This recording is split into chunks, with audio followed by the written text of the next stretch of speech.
এ সমাজের একটা কসাই, আস্ত প্রতারক, ধোঁকাবাজ।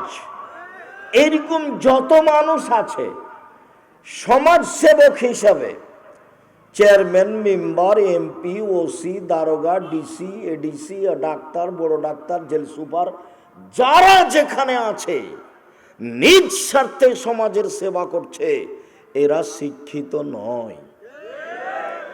নিজ স্বার্থে সমাজের সেবা করছে, এরা শিক্ষিত মানুষ নয়।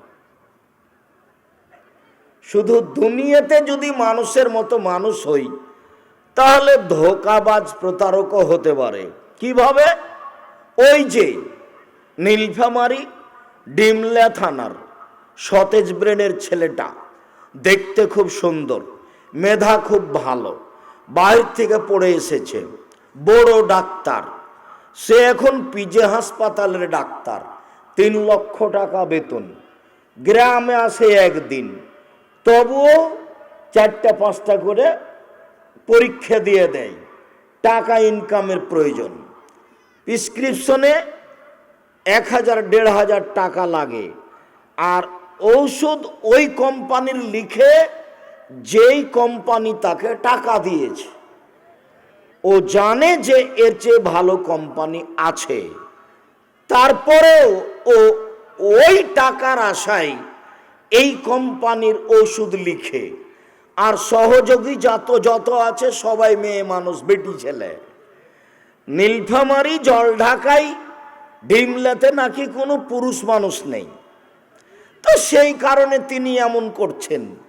তো মেধাবী ছেলে, দেখতেও সুন্দর, বাহির থেকে পড়ে এসেছে, 3 লক্ষ টাকা বেতন, সেই যদি এইভাবে প্রেসক্রিপশন লিখে, তাহলে তা আস্ত কসাই, একটা প্রতারক, ধোঁকাবাজ। আপনার টাকাটি লস, আপনি একে পড়িয়েছেন কেন? প্রতারণামূলক পড়তে রাজি নয়। শোনো, ওই ছেলেটা ভদ্র, সেই দিন ডিমলেতে এসে গাড়ি থেকে নামলো, দেখলাম গলায় টাই আছে, পরনে প্যান্ট আছে, টাকনোর নিচে আছে, দাড়ি চাঁচা আছে, হাতে সিগারেট আছে, এ অবস্থায় গাড়ি থেকে নামলো। একটু পরে বৌমা গাড়ি থেকে নামলো, হালকা হালকা কাপড় আছে। একটু পরে নাতনি গাড়ি থেকে নামলো, তেমন গায়ে কাপড় নেই। দেখলাম গাড়ির পিছন দিকে কুকুর আছে।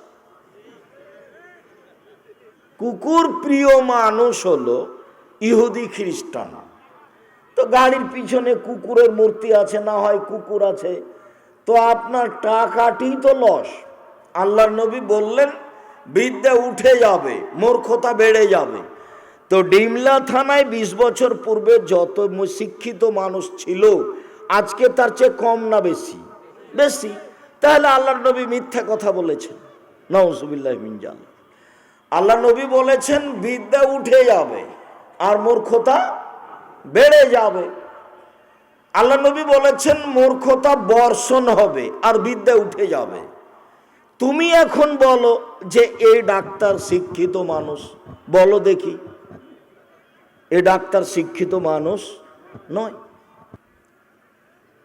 তুমি আব্দুল্লাহর জন্য ব্যস্ত, আমিও ব্যস্ত, আমিও আব্দুল্লাহর বক্তব্য শুনি, আব্দুল্লাহর পরিকল্পনা নিয়ে আমিও দোয়া করি।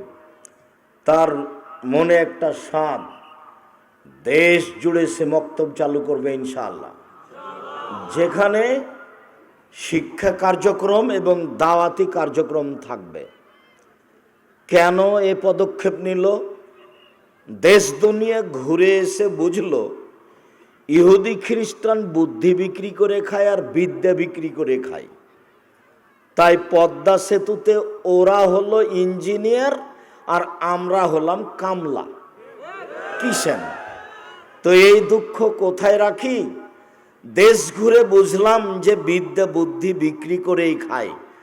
চলেন সূচনায় বিদ্যায় যাই, এমন বিদ্যা সূচনায় রাখি যাতে করে ছেলেটা ভাবে যে ইহকালে পরকালে মানুষের মতো মানুষ হতে চাই। সম্মানিত দিনী ভাই বোন, উপস্থিত বৈঠকের মুসলিম বোন, শোনেন, আপনার কথা শেষ করি। নবীগণ জান্নাতে যাবেন, শহীদেরা জান্নাতে যাবে, সিদ্দিক সত্যবাদীরা জান্নাতে যাবে, মহিলারা জান্নাতে যাবে। আমাদের সিরিয়াল নেই এখানে। কোন মহিলা? স্বামী যদি রাগ করে হাতটা ধরে বলে, যতক্ষণ পর্যন্ত আপনি খুশি না হবেন ততক্ষণ পর্যন্ত আমি কোনো কিছু খাবো না, এই নারী হলো জান্নাতি নারী। আল্লাহর নবী বললেন, শোনো, মহিলারা যদি 4টা কাজ করতে পারে জান্নাতের সব দরজা খোলা। মহিলারা যদি 4টা কাজ করতে পারে জান্নাতের সব দরজা খোলা। 4টা কাজ দিয়ে কোনো পুরুষ মানুষ জান্নাত পাবে না। 4টা কাজ দিয়ে কোনো পুরুষ মানুষ জান্নাত পাবে না। তবে 4টা কাজ দিয়ে মহিলারা শুধু জান্নাত পাবে কথা নয়, জান্নাতের যে কোনো দরজা দিয়ে ঢুকতে পাবে। 1, 5 ওয়াক্ত সালাত। এই মেয়ে, কথা বলছো কেন? শরম হয় না তোমার? আমি কথা বলছি আর তুমি আর একজনের সাথে কথা বলছো কেন? উপস্থিত বৈঠকের মুসলিম বোন, চুপ থাকেন। আপনার গায়ের উপর দিয়ে আর একজন চলে গেলে মুখ খুলবেন না, মুখখানে একবার বন্ধ রাখবেন। আপনার জন্য এসেছি শুধু রাজশাহী থেকে, আবার প্রোগ্রাম শেষে ঢাকা যাব ইনশাআল্লাহ। আর আপনিও কষ্ট করে এখানে এসেছেন। যারা ঢমঢম করে বেশরমা হয়ে এসেছে চলে গেছে তারা তো গেছে, তা আপনি বসে আছেন গল্প করছেন কেন? আপনার একটু শরম হয় না কেন? আপনার একটু হায়া লজ্জা হয় না কেন? আপনি মহিলা মানুষ, একবার মুখখান বন্ধ করে বসে থাকেন, চুপচাপ বসে থাকেন। আর একজন গায়ের উপরে চড়ে চলে গেলে মুখ খুলবেন না। এই মেয়ে, মুখ বন্ধ করো। চিল্লাচ্ছ কেন? তোমার স্বামী নেই, তোমার বাপ নেই, তোমাকে সতর্ক করে না, তোমার মা নেই, কেন তুমি চিল্লাচ্ছ? মহিলাদের জান্নাত সব খোলা।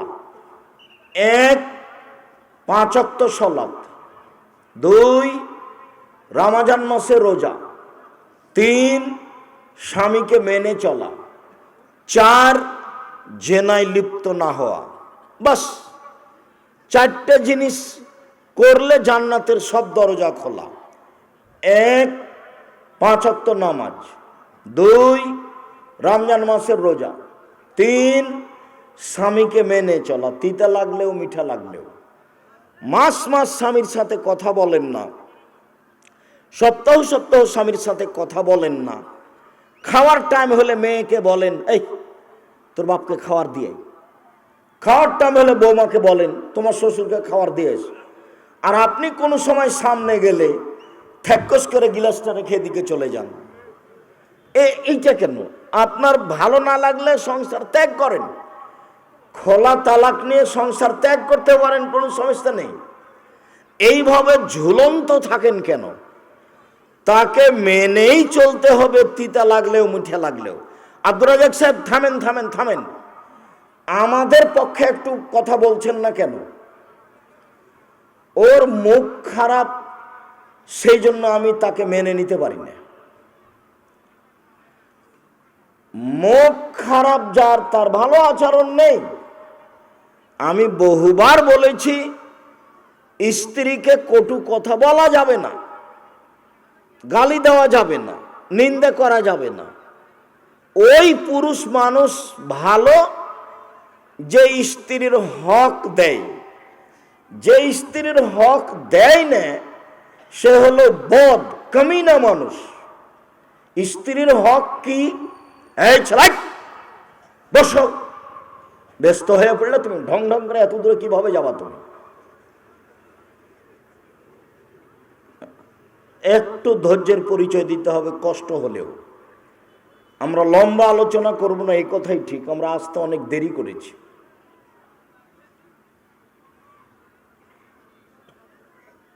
স্ত্রীর হক দিতে হবে। 1, যেই মানের কাপড় আপনি পরেন সেই মানের কাপড় তাকে পরাতে হবে। 2, যে মানের খাদ্য আপনি খান সে মানের খাদ্য তাকে খাওয়াতে হবে। 3, কটু কথা বলতে পাবেন না, কোনো সময় বলতে পাবেন না তোমার ঠোঁটটা মোটা, একবার ঠোঁট মোটা বললে 10 বছর ভালোবাসবে না। কোনো সময় বলতে পাবেন না যে তোমার রংটা কালো, এগুলো বলতে পাবেন না। দিন রাত খালি প্রশংসা করবেন। ওরা প্রশংসা প্রিয় মানুষ, বুদ্ধি কম। বেশি প্রশংসা করলেই খুশি, সারা রাত পা টিপে দিবে, পা মেসেজ করে দিবে। আপনি করেন, প্রশংসা করেন, আপনি তো বুঝেন না, খালি বদনাম না, তুমি তোর বাপ দিল না। এটা তো আবার নীলফামারি। মানে আব্দুর রাজ্জাক সাহেব কি বললেন? নীলফামারি মানে কি? আরে নীলফামারি মানে বলতে চাইলাম এটা রংপুর। রংপুর মানে কি বলতে চাইলেন? রংপুর মানে বলতে চাইলাম যে যৌতুক ছাড়া ছেলের বিবাহ দেয়নি, যৌতুক ছাড়া বিবাহ দেয়নি। কাপুরুষ ঘৃণিত পুরুষ আপনি। বাপ বেটা ভিক্ষা করে খেতে পারেন না? ভিক্ষা করে খাবেন। যৌতুক নেবেন কেন? যৌতুক নেবেন কেন? ভিক্ষা করে খাবেন। ভিক্ষা মানুষে দিবে। যদি ডিমলাই না দেয় নীলফামারি যাবা, নীলফামারি রংপুরে যাবা, রংপুরে না দিলে বাড়ি ঘর ছেড়ে একবারে ঢাকা চলে যাবা, কমলাপুর স্টেশনে। মানুষ ভিক্ষা দিবে? বাপ বেটা ভিক্ষা করে খাবা। যৌতুক নিবে কেন? যৌতুক নিবে কেন? শতবার বলেছি, ভিক্ষা করা টাকা দিয়ে চাউল কিনে ভাত খেয়ে ইবাদত কবুল হবে। ভিক্ষা করা টাকা দিয়ে চাউল কিনে ভাত খেয়ে ইবাদত কবুল হবে। যৌতুকের টাকা দিয়ে চাউল কিনে ভাত খেয়ে ইবাদত কবুল হবে না। এটাই চূড়ান্ত। যা বললাম কিয়ামত পর্যন্ত আর একজন উল্টিয়ে ধরবে এই সাহস নেই। যৌতুকের টাকা দিয়ে চাউল কিনে ভাত খেয়ে ইবাদত কবুল হবে না। 24 ঘন্টার মধ্যে কাঠ, ফার্নিচার, মোটরসাইকেল, সাইকেল, টাকা পয়সা সব ফেরত দিতে হবে। সন্ধ্যা হতে হতে ফেরত দিতে হবে। এই ছেলে, তোমার বাপের মুখখানার দিকে দেখো, কালো হয়ে আছে, নিচু হয়ে আছে। তো তোমার বাপকে বলো যে আব্বা ভিক্ষা করে খাবেন। বলো, তোমার বাপ পাশে আছে, বলো আব্বা ভিক্ষা করে খাবেন। ভিক্ষা করে খাবে কেন তোমার বাপ? তোমার বাপের জমিদারি আছে। তারপরে ব্যবসা করেন, দিন মজুরি করে খান, ভিক্ষা করবেন কেন? আমি বলছি সেটা হলো উপার্জনের শেষ পথ। মানুষের উপার্জনের শেষ পথ কি? ভিক্ষা। তো যৌতুক নিব, শ্বশুরের কাছে টাকা নিব কেন? এখন নোংরামি, এখন নোংরামি। যা টাকা নিয়েছো ফেরত দিবা, 24 ঘন্টায় ফেরত দিতে হবে। সম্মানিত দিনী ভাই বোন, অনুরোধ করে যাচ্ছি, ভুল বুঝিয়েন না। তাহলে কি আব্দুর রাজ্জাক সাহেব রংপুরে এরকমই হয়?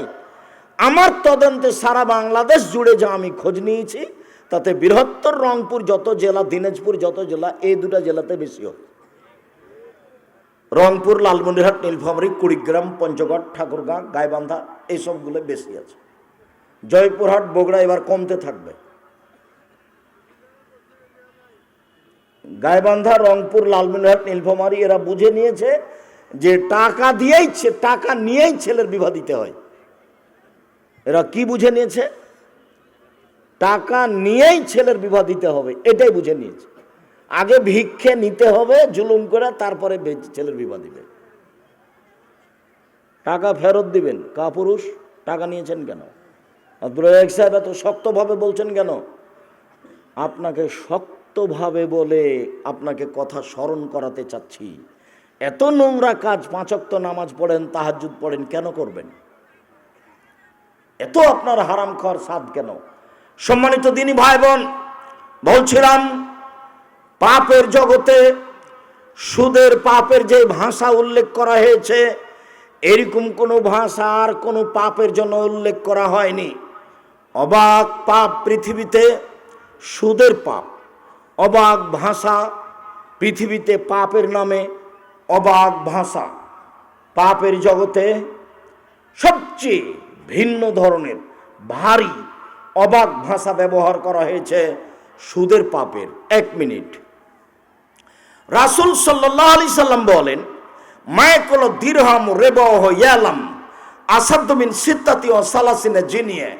কেউ যদি জেনে শুনে 1 টাকা সুদ খায়, 36 বার জেনা করে যত পাপ হবে, 1 টাকা সুদ খেলে তার চেয়ে বেশি পাপ হবে। এমন কোনো পাপ নাই যেই পাপকে জেনার সাথে লাগানো আছে। পাপের জগতে সবচেয়ে বড় পাপ শিরক। শিরক করলে জেনার সমান পাপ হয়, এ কথা আল্লাহর নবী বলেন। এই ছেলে, পাপের জগতে দ্বিতীয় মহাপাপ হলো বাপ মায়ের অবাধ্য চলা। বাপ মায়ের অবাধ্য চললে সেই পাপটা জেনার সমান পাপ হলো, এই কথা আল্লাহ নবী বলেননি। পাপের জগতে তৃতীয় মহাপাপ হলো মিথ্যা সাক্ষী দেওয়া। নীলফামারী জেলে বহু মানুষ 10 বছর থেকে জেলে আছে, ও নিজেই জানে না আমি কেন জেলে।